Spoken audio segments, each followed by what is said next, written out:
I bet you're wondering what that fish is behind me. I caught that fish in 1994 up in Canada.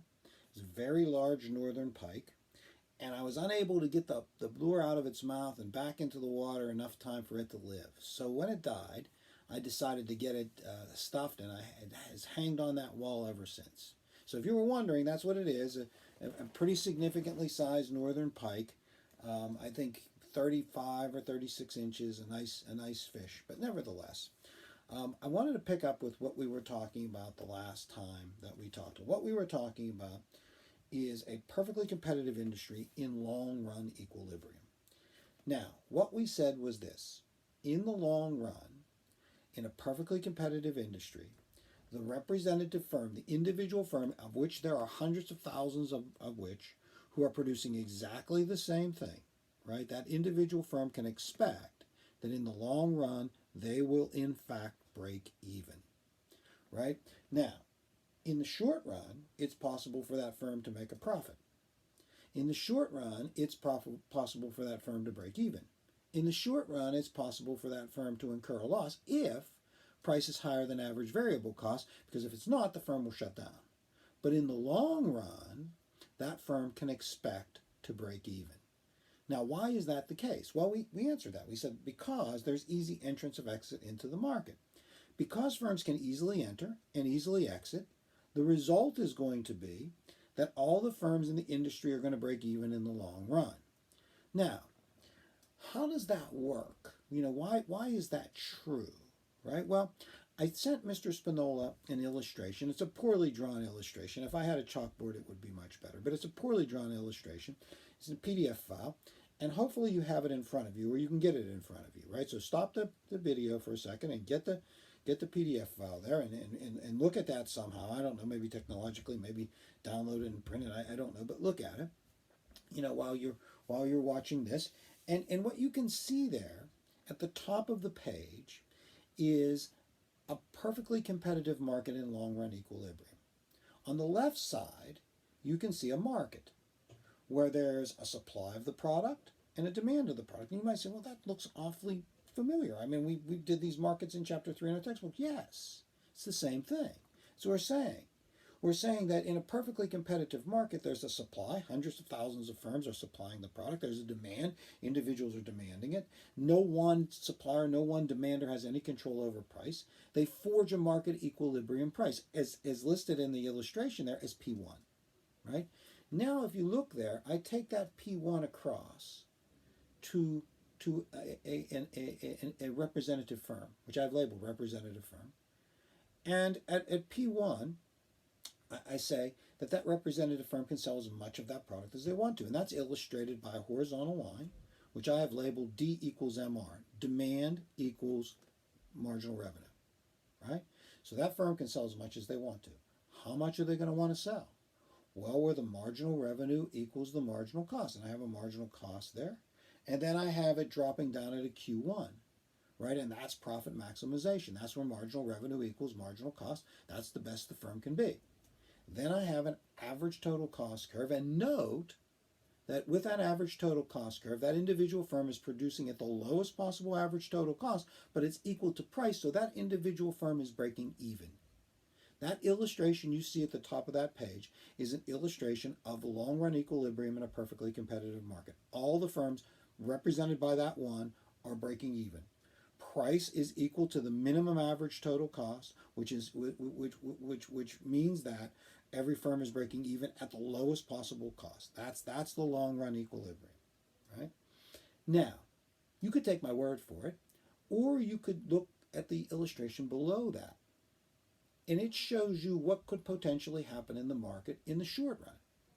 So let's say, if we look at the illustration below, that something happens in the market, right? Now, whatever happens in the market, maybe the demand for the product goes up. And I have that illustrated there.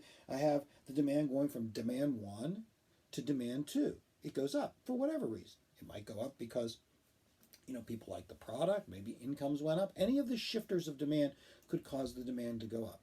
If the demand goes up, note what happens. Price in the market increases, right, to P2.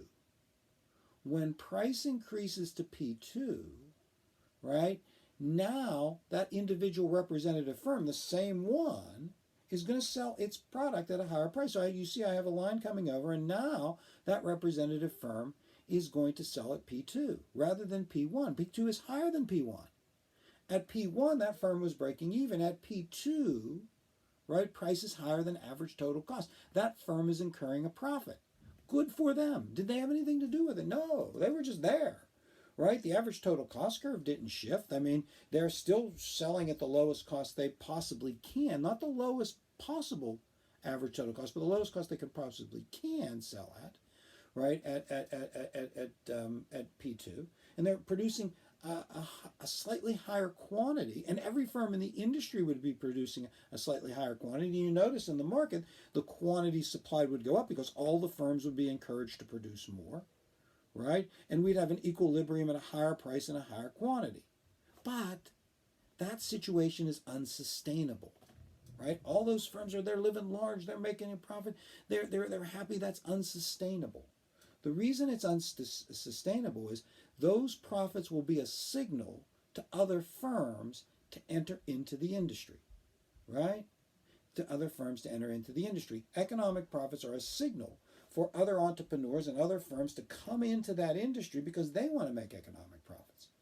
Now you might say, well, how does that work? Well, let me give you an example. Let's say that I'm a teacher, right? And well, I was, but I was a teacher, right? And let's say I worked at Gateway and I had a relatively modest lifestyle, right? I drove a reasonable car, and I lived down in Pitcairn, which I do down in the ghetto, in Pitcairn, and I had this modest house and, raggedy clothes that I wore when I was at Gateway, and I traveled every now and then, and people knew my lifestyle, right? Well, let's say one day I woke up and I said, I don't want to be a teacher anymore. I quit, right? I'm going to open a pizza shop. So I open a pizza shop, and I buy a brand new car, right? I moved to Murraysville next to Mr. Spinola in the wealthy section out there in Murraysville, or out in Haymaker Road area of Monroeville or something like that. And I have a big house, and I travel more, and I have nicer clothes.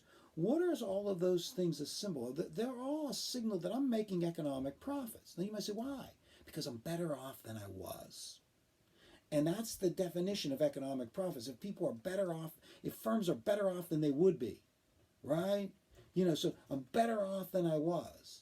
So now people are saying, oh, Mark Wallace, he can do this in the pizza business, and look where he was and look where he is.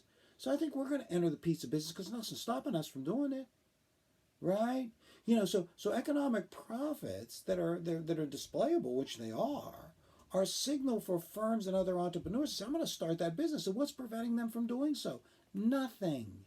It's easy to enter. So now firms enter the market. When they do, what happens to the market in the long run? And this is called a long run adjustment. When firms enter and exit, that's called a long run adjustment in a perfectly competitive industry. When firms enter, they're going to supply more. So if you look back at the illustration, the lower illustration, I've got supply going from supply 1 to supply 2.